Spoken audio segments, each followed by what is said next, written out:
So ayan, sumakay na kami ng bus. Nagdawi kami sa Calis. Ito yung mga kasama ko, si Narcy. Si Harold. Harold, say hi. Harold. Si Narcy.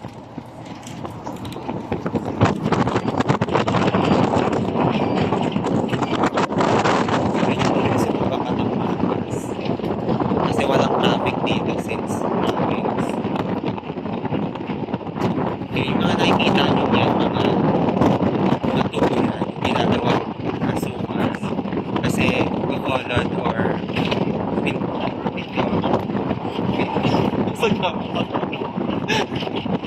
Negros Occidental is the sugar cane capital of the Philippines. Correct me if I'm wrong, pero yun yung sa akin. No, natabi ko dito.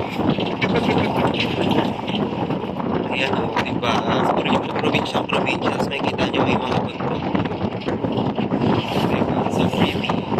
So beautiful. And yung hangin dito talagang ibang-iba para sa Maynila. Talagang makikita mo yung provincial vibes. Hangin.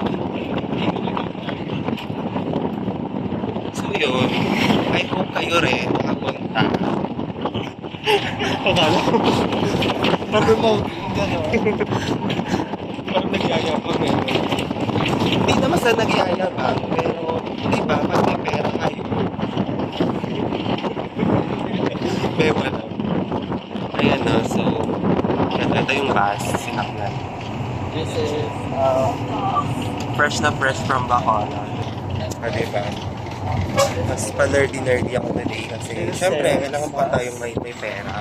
Diba, Aaron? Dapat mukha tayong may pera. So, gusto ko saglit yung bus kasi magsasakay ng ibang pasahero.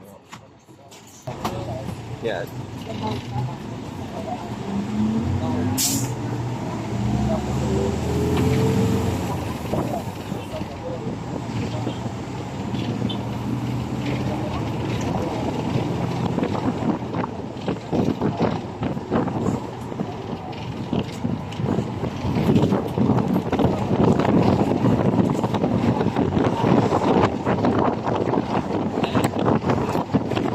So I super enjoy my stay here actually. Kagabi na medyo na-homesick ako kasi iba yung vibes ng gabi. Pero okay naman, nairaos naman. Mas nakatulog na rin naman ako. Mahindi. Then nagising mo din. Oo. Medyo nilamig ako na madaling araw. Pero pag tanghali talaga mainit talaga dito. Since, ano to eh. Alam mo naman, nasa Pilipinas tayo. So, Girl, 70 ka?